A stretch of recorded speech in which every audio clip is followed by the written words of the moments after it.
Diary of Roald the Adventurer, Volume 1. Saltaire. My shoes are completely waterlogged after trekking here from the banks of Dihua Marsh. The last time I took them off to pour the water out, a frog jumped out. From the scale of this ruin, I suspect it is the temple that provided safe refuge for civilians during the Archon War several millennia ago. I've heard that the god of salt built such a place. Liyue folklore holds that she was the gentlest of the gods.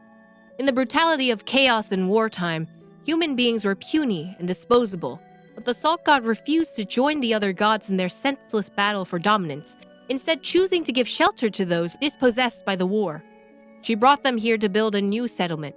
She showed them kindness and comfort, and even as global upheaval ushered in the end of an epoch, she worked tirelessly to bring them a return to peace between the gods. It seems that most parts of the ancient city have sunk into the riverbed of Bishui River. It's fortunate that the foundation of the temple is still here after all this time. She amassed a group of followers who settled in the area now known as Saltaire and lived a humble existence. The city stood for several centuries, finally falling with the downfall of the god herself. The gentlest of the gods fell not in battle, at the hands of other gods. She fell at the hand of her own people, the people she had loved so dearly. He was the first king of the people, and also the last. He had once loved the god of salt just as the rest did, but as a mere mortal, he ultimately could not fathom the self-sacrificial love the god embodied. He sought after military might, in hope that the city might be able to hold its own in defense and attack. And so, to demonstrate the gentleness was a virtue unfit for the times, he took a sword and ended the life of the lone defenseless god. No sooner had she met her demise than the temple itself collapsed. The people's city crumbled like salt onto the earth. As for that treacherous king's fate, theories abound, but none are certain. Some say he continued to reign in solitude from the ruins for centuries, finally turning into dust long after the cries of war had subsided. The ruins had been engulfed by the river, and insects had hollowed out his scepter. Others say that he took his own life after taking that of the god, unable to bear the guilt of deicide that weighed upon his conscience. In any case, the people on whom the salt god had once looked so fondly became scattered across Liyue. In the safe haven of Liyue Harbor, under the rule of the Geo-Archon, they and their story survived, and that is why we still hear about them to this day. Rumors say that the salt god's body can still be found somewhere in the depths of the ruins. Though her body has turned to salt, it still maintains her posture from the moment she was struck by the king's sword. It looks like we're in for some heavy rain. Dark clouds are gathering as far as the eye can see. I'd better get moving. I'm going to head northwest to Mount Qingshe. Hopefully I can make it there before the rain gets too heavy. And hopefully it's not such a mad dash that I lose my diary en route. Volume 2. Qingshe Village. Leaving Dragonspine, I waded through rivers, walked across shoals carpeted with silver grass, and made my way through sun-dappled bamboo forests, before finally arriving at Mount Qingshe. My shoes and clothes were all soaked from the heavy rain. Luckily, the elders in the village were kind enough to let me hang my clothes in the assembly hall. They even prepared dried clothes and some food for me. There are many children in Qingshe Village. Sweet as they may be, they can become quite clingy. There are also many elders here. People living here seemed happy and carefree. The elders said that most of the young people had gone to work in Liyue Harbor. Many of them already had a family there, and they would send money back every month. Having seen the prosperity and convenience of the city, it's hard for these young people to go back to the rural life here. Liyue Harbor had brought peace and prosperity to Qingshe Village for the time being, but eventually it will also be the cause of its demise. Legend has it that the word Qingshe originated from the name of an ancient monster, Qi. Qi, of course, is what we call it now in contemporary language, but in ancient times, the people of Liyue pronounced it as Qingshe. An elder said that thousands of years ago, Morax defeated the sea serpent and brought peace back to Liyue. After Qi died, its body turned to stone, its blood became water, and its scales are now the terraced fields. The monster's nest became what we now call Mount Qingshe. But after a quick look, I believe the mountains consist mostly of rocks scattered by impacts from the outside. No traces of a hydro monster can be found in the rocks. Perhaps the corpse of Qi is long gone, and this monster turning into a mountain thing is nothing but an ancient tale? My next destination is the lake located amongst the stone peaks of Jueyun Karst. It is said that there's a labyrinth where the Adepti live. Let's see if I can find them. Volume 3. Aosong Lake, Jueyun Karst. It seems I have lost yet another diary. I don't understand. I even made sure to say to myself 3 times, whatever you do, don't lose your diary. But then I got caught up in my adventure and it went straight out of my head. I waste so much paper every year. I do hope the Dendro Archon won't mind. I've arrived at a mountain lake located high on Mount Aosong. To get here, I had to hike up a winding dirt trail, make my way across perilous wooden walkways built by herb gatherers in ancient times, and then scale a deep, wet cliff. I was told by some fishermen that the lake is 1,000 furlongs deep, but after taking a dip in the water, I can safely say that their statements were pure hyperbole. The Qingsha village elders were right after all. The mountain's lake water is sweet and warm. This place certainly lives up to its reputation as a celestial paradise. Back when I had just arrived in Jueyun Karst, an old farmer told me that the Adepti possessed a mysterious magical ability that lets them turn into mist and roam in the sea of clouds. I dismissed it as an old wives' tale at the time, but seeing the way the mist over the lake rises up to the summit and merges together with the sea of clouds, it does make me wonder. The Adeptus I've been searching for could be roaming the clouds at the summit right now, for all I know, and I would be completely oblivious to it.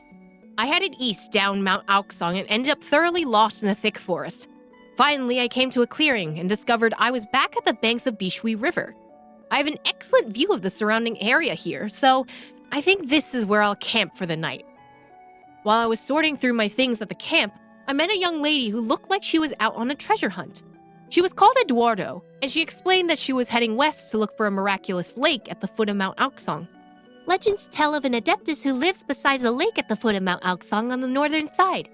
If that's true, then that's sure to be where the Adeptus keeps their secret treasure too. I know exactly what I'll do when I get my hands on that treasure. Then she quickly changed her tune, as if suddenly realizing how she sounded. I'd contact the guild and report to them if I found it. I'm a proud member of the Adventurers Guild, and I have absolutely no connection to the treasure hoarders. Indeed, some adventurers are in the business for material wealth alone. I'm reminded of that classic Liyue saying, to each their unfathomable own. But whatever her motivations, she is a fellow adventurer nonetheless, and a genuine one at that. I must say, I was tempted to head west in search of this fabled miraculous lake myself after hearing Eduardo talk about it, but in the end, I decided to stick with my existing plan. Barring any unforeseen circumstances, I will proceed to the Guili Plains to see what sights and treasures are waiting to be discovered there. And hopefully, I won't lose my diary again this time. Again, barring any unforeseen circumstances. I can't lose another one. May any unforeseen circumstances be well and truly barred. Volume 4. Lihua Pool. Traveling southeast along Bishui River, I came across a pond at the foot of Mount Tianheng on the north side. The water is clearer than the sky, and the water temperature is similar to a human's body temperature. The water has a sweet aftertaste. A local herb gatherer told me that thousands of years ago, this pond was once a garden. It is said that during the era of the Archon War, 2 lovers whose families disapproved of their relationship made this place their rendezvous. However, the times were merciless, and the man left his lover to follow the Geo Archon. He plunged himself bravely into the conflict as a mortal among gods. And like so many mortals in those dark days, none ever heard from him again for centuries. The girl wandered the garden, awaiting the return of her lover. The flowers withered and grass grew in their place. Soaked in a flood, the grass rotted. When the flood too had subsided, and to dust she had returned, her eyes then converged into this pond.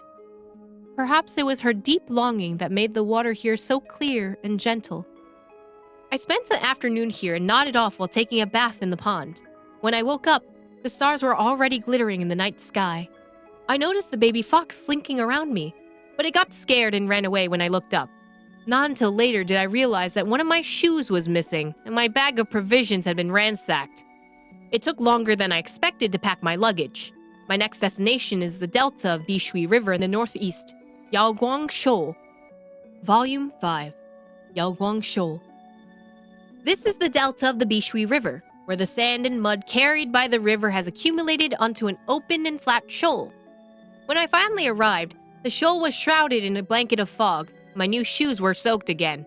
I heard the sound of some unknown monsters coming from the fog, but I couldn't quite tell their exact location. All that was left to do was to set up a tent and wait for this blasted fog to drift away. When I was staying at the Wangshu Inn, a merchant told me about the legends of Yaoguang Shoal. He started with a poem. Jade-lustered waves washed onto the ocean while a conch lay empty on the white shoal. The meaning of the poem is that of the sunlight, pure as jade, glimmers on the surface of Bishui River and seems to flow onto the sea along with the river water. But the green conch lodge on the Yaoguang Shoal has been unoccupied for some time. I long ventured into the fog to visit the seashell sanctuary, but I didn't see the owner. A legend among fishermen has it that the Green Conch Lodge was the home of an adeptus, the green conch itself, in fact, constituting part of her very being. She provides shelter for travelers who were lost in the fog, took care of the shipwrecked survivors, and bid Godspeed to other adepti on crusades against sea monsters. But old fishermen interpret the legend differently. They say that the seashell sanctuary was not the abode of an adeptus, but of a family that had lived in the giant seashell for generations. They devoted themselves to helping the lost and saved many fishermen's lives. It seems the fog is drifting away and the sun is almost visible now. Next up, I'll borrow a boat to get to Guiyun Stone Forest and visit the ruins where the Geo Archon vanquished the sea monster. I should arrive in no time at all if the weather's good. Volume 6. Guiyun Stone Forest. We skirted past a few small islands occupied by hilichurls, managing to steer clear of their line of sight, and made it to Guiyun Stone Forest successfully. 6 giant stone pillars keep the sun out of my eyes as I went ashore, and it was remarkably cool in their shade. The crabs on the beach were big and meaty. Maybe it's because the area has been nourished by the remains of a magical beast for millennia? Anyway, they taste great roasted. The sheer beauty of this place makes it hard to imagine that it was once the site of a bloody battle between the Geo Archon and the sea monster. Suffice to say, the blood once shed here has long since vanished into the sea without a trace. I suppose that everything pales into insignificance when faced with the scale of the sea. Whether it's a single drop of an ordinary person's blood, or rivers of blood shed collectively by the heroes of the past, the relentless flowing of the winds and waves are destined to wash every last trace of it away. In the end, everything will be just as it has always been, since time immemorial. Legend has it that the Geo Archon once carved a giant polearm out of the rocky land. He plunged it deep into the ocean, riding it straight through the body of the demon that wrought chaos upon his domain. Over the years, the winds gradually eroded the stone polearm to the form we see today. Later, I'll return to the mainland to camp out for the night. From where I am, I can see the ships leaving the harbor in the distance. As I write, the Crux is setting sail once more, embarking on its next grand voyage. I wonder what mission the Qixing Commerce Guild had entrusted to the legendary Captain Beidou this time. I had the most awful night's sleep last night. I dreamt that I was somewhere pitch black and damp. Suddenly I was a sea monster. My impaled body was being driven into the ocean floor by the Geo Archon's polearm. I writhed around and clutched at the giant polearm made of rock, trying desperately to free myself, but it was wedged firmly in place. Each movement I made filled me with agony and with rage. Note to self, Guiyun Stone Forest is not a good place to spend the night. I woke early, so I lit the campfire and I'll move out once the sky is bright. My next stop is Liyue Harbor. I just need to be somewhere that I can get my clothes washed, beard trimmed, that sort of thing. Once I've sorted myself out, I'm making another trip to Jueyun Karst. I couldn't make any progress on finding the Adepti last time. This time, I think I'll try my luck at Chiyun Peak. Another note to self. Do not lose my diary again! Volume 7. Chiyun Peak, Jueyun Karst. I shall preface my adventurer's diary with a stern reminder to myself. Recently, I keep discovering that I misplace my diary every time I feel like I want to write in it. Oh, Roald, you must learn to be more careful in the future. After climbing for what feels like an eternity, I have finally reached the top of the precipice and surrounded by a sea of clouds. It's impossible to know where in the midst of the sea of clouds I once stood looking up at the celestial place where the Adepti dwell. Apart from the few oddly shaped trees, There are barely any signs of life here at the top of the precipice. Occasionally, a lapis glade will let out a high-pitched cry before diving down into the clouds and disappearing from view. Up on the hill from here is the Adeptus dwelling, but there's a few things I need to sort out before I head up. The most pressing issue is repairing my climbing gear. I'll also tend to a few cuts and grazes while I'm at it. A kind farmer gave me some ointment when I first arrived in Jueyun Kars. It stings, but it really does work. Nights atop the precipice offer little in the way of comfort. The relentless wind above the clouds pierces to the bone. It is difficult to shelter oneself from it because it finds its way to you through all the tiny gaps in the tent. There's no way you could keep a campfire alight in this wind. A good night's sleep is therefore out of the question. I wonder if the Adeptus who dwells at the summit ever gets lonely and dispirited being surrounded by nothing but the cold, heartless wind. At the end of a long and sleepless night, I finally watch the moon set onto the sea of clouds. I'll make sure my pack is securely fastened. Then, at daybreak, I'll begin my journey to the summit where the Adeptus dwells. Hopefully, the altitude is high enough that it won't rain. Volume 8. Qingshu Pool.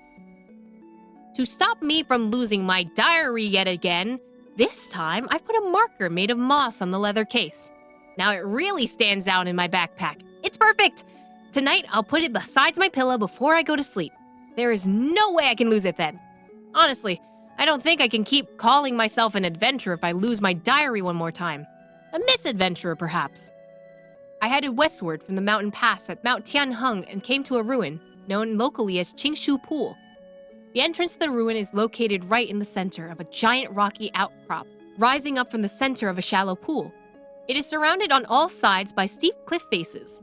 There are several stone towers that blend in seamlessly with the natural scenery put here by the Geo-Archon. The morning mist is beginning to clear, and the first rays of sunlight are starting to illuminate the mountains and ruins. It looks like it'll be good weather today. Legends say that these ruins predate the Geo-Archon's rule over Liyue. The whole of Liyue was covered by water at the time of the Archon War, and back when this rocky outcrop was nothing more than a little islet that rose above the water's surface. After peace was restored, the region of Liyue unfurled once more as the tides withdrew, revealing ancient buildings erected by the early peoples. Back when I was at the Wangshu Inn, I met a scholar from Sumeru called Soraya. She had done a fair bit of research on the ruins in Liyue. Once she got talking about it, she could talk all day. What she told me was that these ruins were left behind by an evil god, whose name has been wiped from the record and its people. But in the end, the sea gave way to forests and fields. The self-serving god was defeated, and the strongholds and temples of the ancient city and the god's people once built were left to crumble. That is how Qingshu Pool came to be. The ruins were submerged until the long Archon War finally came to an end, emerging on the landscape as the tide subsided. Maybe these crumbling remains have been left as a nostalgic reminder of a bygone era for the Adepti and the other deities. In any case, this is a calm and tranquil place that has, for whatever reason, remained entirely unperturbed by the relentless development of Liyue Harbor and untouched by the mining operations based at the chasm. It had just been left, as is, right to this day. Perversely, the only disturbances have come since the mining at the chasm had been halted, as monsters have now occupied the ruins here. Let's just hope they don't destroy anything. It is a simple theory, but I need to gather more evidence. I should keep heading north and visit the ruins at Lingju Pass in Dunyu. I ran into Eduardo again just before I'd set off. She seemed to be traveling with a partner this time. She must have had a busy adventure schedule. It seems like I blinked and then she disappeared off into the ruins. Volume 9. Dragonspine. I began my ascent from Dragonspine from its southern side, where the mountain meets the riverbanks and plains of Liyue. The mountain slopes gently here. The wind is soft and the snow is light. Added to the unfrozen water sources, it makes this place a good choice for setting up a base camp. Once I've prepared my supplies, I'll make a camp here before continuing my climb to the summit. After setting up camp, I took the chance to survey the surrounding ruins. What intrigued me is that the architectural style and artistic patterns are strikingly similar to those seen in ancient buildings elsewhere. This could very well mean that the fabled mountain civilization of old is right beneath my feet. Unfortunately, I did not find any well-preserved inscriptions within the ruins, so there was no hard proof of the ancient civilization's historicity. Perhaps I will find more information is preserved further up the mountain, buried deep within the bitingly cold blizzards. Spending the night here is an unpleasant experience. The cold, damp wind chills to the bone, and the way it shakes the tent sounds like the roar of a rushing river. Guaranteed nightmare material for you once you manage to do fall asleep. There's a cave by the water, and it must be spacious in there because I can hear the ghostly groaning of the wind echoing inside. Unfortunately, the entrance is tightly fenced off, and there's simply no way to get through from the outside. I will start advancing further up the mountain a little later on. There are some remnants of the relatively recent past by the path, which, if I'm not mistaken, can be traced back to the era when Mondstadt was ruled by an aristocracy. I dug up some fragments of clothing and some irreparably damaged weaponry. The dense snow and ice seem to have slowed down the decomposition process, preserving any pieces of the past that they swallow up for a long time to come. The way that the items are distributed leads me to believe that a chase once took place here on this mountain path, or possibly even a murder.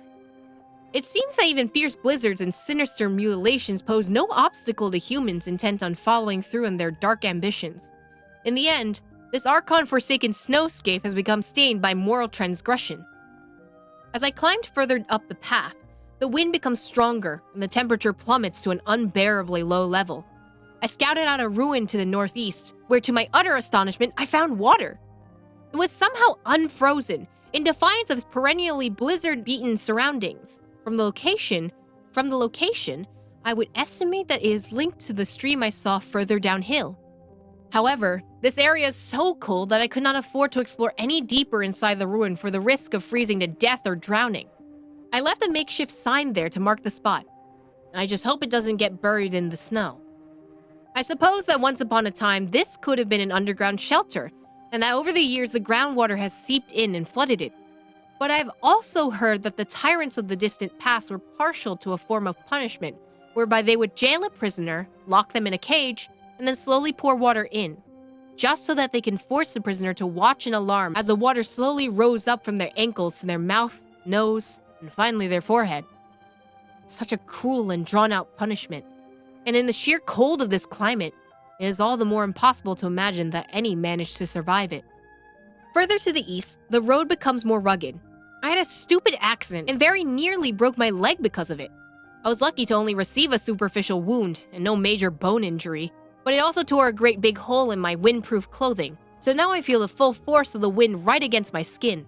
It feels awful, like being stabbed constantly with a sharp knife. I managed to find shelter from the wind before my wound went completely numb. I just about managed to sew my clothing back up, but there's no way I can continue to the summit like this. I made it back to camp, finally on the verge of freezing to death. As I warmed my feet by the bonfire, I removed my socks to find that 3 of my toes had turned purple from the cold. But no matter, right now I'm still enjoying the feeling of coming back to life after such a close brush with death. When the storm died down a little, I looked up and caught a view of the peak, towering there silently against the dark sky, encircled by giant jagged rocks, and yet secluded among them in the center. The bard's song tells of an ancient evil dragon who lies buried there in the mountain stream. I wonder if it, too, yearns for the celestial heights, even as it gazes up with its rotting and blinded eyes. Many villagers who live at the foot of the mountain liken this monstrous mountain to a blind spot in the eyes of the gods, a place ruled by the inscrutable force of fate. Old Mondstadt fairy tales speak of the mountain as a place of punishment that was abandoned by the wind of time and left where the howling winds sweep in and freeze everything in its moment of destruction. Yet something still stirs here, at the peak of the mountain. I heard its call in my dream. It was like a gentle song, pleasing to the ear, but somehow disturbing to the mind. This trip was a disaster, but at least I came out of it alive. Farewell for today, Dragonspine. Perhaps I shall return, though I do not know if I will ever make it to your summit. I think I'll explore Liyue next, but first things first, my top priority is replenishing my lost supplies. Oh, and while I'm at it, I think I'll swap this soggy old diary for a nice new one. Volume 10. Rito. It's already been a few days since I've arrived in Rito, and yet the Kanjo Commission still shows no sign of letting me pass. I don't know how long I'll have to stay.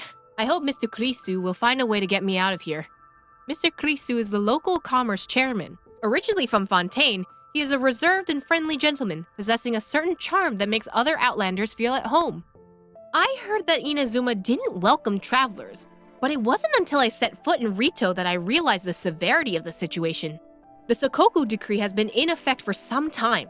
While many travelers have chosen to stay on the island, many come and go, staying only for a brief period. Many merchants also packed up and went home. Rito, in its current state, is a gloomy and depressing place. It is said that hundreds of years ago, Hiroshi of the Hiragi clan built this commercial port. He recruited talented merchants to set up shop here and encourage free trade. Rito flourished and prospered for some time, but poor Hiroshi would probably turn in his grave if he knew of the state that Rito is in right now. Still, his descendant, the current Kanjo commissioner, seems to be living the good life. It's enough to leave anyone feeling rather resentful. After a few days, Mr. Kurisu brought me some good news. He's heard that the Crux fleet will stop by briefly in Inazuma. There should be a way for this famous armed fleet to smuggle me to another island, he said. I just needed to be patient. I don't know if Mr. Kurisu's information is reliable, but it's always a good idea to be prepared. First, I must think of a way to get my camp making and fire starting tools back from Miss Yurika. I will beg if necessary. It seems that the shogunate has attacked another Sangonomiya outpost, inflicting many casualties. Or was it the other way around? The few outlanders who remain here all have been gossiping. Even those in service of the commissioner have been spreading various rumors without fear. It is unclear what has happened, but still more merchants have packed up and gone home. Many military ships have come and gone at the harbor, probably carrying emergency military provisions. Perhaps I can take advantage of the chaos and confusion to retrieve my stuff from the warehouse. Oh, and I must also remind myself not to lose this diary again. There are diaries with covers that are more beautiful and elegant, of course, but that's no excuse for replacing the old with something new. Volume 11. My exploration of Tsurumi Island has not gone smoothly. Earlier, it was thanks to a local youth named Kama that I was able to leave Rito successfully and arrive on Tsurumi Island undetected. At his direction, I tried to penetrate the thick fog that shrouds the island and somehow managed to catch a hurried glimpse of the ancient civilization present here, as well as the certain dreamlike landscapes. However, these memories seem to have dispersed, just like a mist might. But I can still clearly remember meeting a small child on this supposedly long-dead island. Perhaps he was nothing but a hallucination I saw under the influence of elemental particles floating through the fog, or perhaps the mushrooms on the island were to blame. That child may have been an illusion or a false memory, and this would certainly follow common logic, of course. But the second time I came, I brought a little more food with me, in the hopes that the child would accept them.